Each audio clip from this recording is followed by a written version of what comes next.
Mr. Williams is now recognized for 5 minutes. Thank you, Mr. Chairman, and I'm a small business owner in Texas. The CFPB's goal is to protect consumers from abusive financial practices, but like everything else the government does, the people they want to help, they actually hurt. But unlike most federal agencies, the CFPB was designed to operate outside of Congress' annual appropriations process. This is a dangerous practice that allows them to operate without any accountability or oversight from Congress, and the CFPB has a blank check budget and a director that acts as if there are no repercussions for his agency rules, and there's no way for a federal agency to operate at all. Now, without oversight, the CFPB can act as a partisan voice whose sole goal is to push the policy objectives and go on whatever misguided crusades they wish. The CFPB must be held accountable for the damage they are causing to financial institutions, their customers, and small business owners. Mr. White, could you elaborate on the dangers of having an agency with an unconstitutional leadership structure and unaccountable funding mechanism, and how does that hurt American consumers who are getting hurt in the end?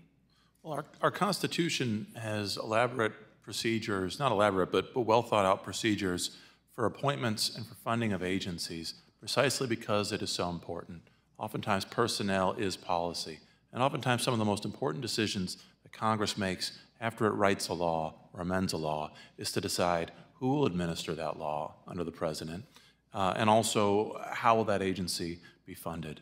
I am very much in favor of federal regulators keeping an eye out for and policing unfair, deceptive, or abusive acts and practices. But it's ultimately Congress's responsibility to monitor agencies' own unfair or deceptive acts and practices.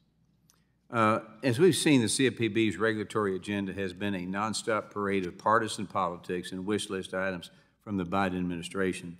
The CFPB's crusade on junk fees, as they call it, the increase on burdensome small businesses reporting requirements, and UDAP authority are a few of the policies the agency is using to score political points, but significantly hurt consumers and business owners. Now, the CFPB's process of legislating via press releases has many institutions across the financial spectrum terrified of what confusing regulations could possibly be coming out of this agency next. The CFPB must follow all proper rulemaking channels and not use the policy statements or guidance to regulate. So, Mr. Johnson, can you expand on how the CFPB's practice of creating new regulations outside the proper process is ultimately harmful to consumers and small business?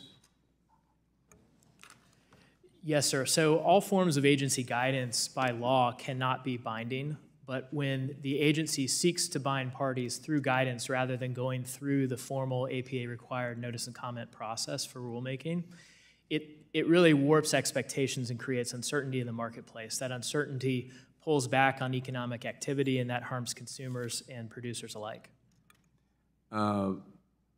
Checks and balances are a vital function of our government to ensure accountability, and the funding structure of the CFPB lacks appropriate oversight and is vastly different from other federal banking agencies, as the CFPB relies on allocations from the Federal Reserve instead of from Congress.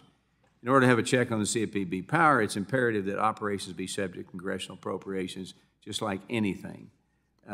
So, Mr. White, if the courts determine the CFPB's funding mechanism is unconstitutional, do you believe the CFPB would be able to effectively operate under the regular appropriations process? And do you think a more transparent funding process would improve rulemaking by the CFPB? Yes, sir. I believe the CFPB can operate perfectly well under the normal appropriations process, just as other financial regulators draw substantial funds from the appropriations process. I don't think they can operate if they have to say in guidelines or rules. It's kind of pretty clear to all of us. And I can tell you, as a small business owner, the CFPB, the regulations is put on small business are unbelievable. And like I say, the very people they think they're helping, they're hurting. They're hurting consumers. They're raising costs, and they have no oversight. So it's something that we got to address. I yield my time back, Mr. Chairman. Thank you.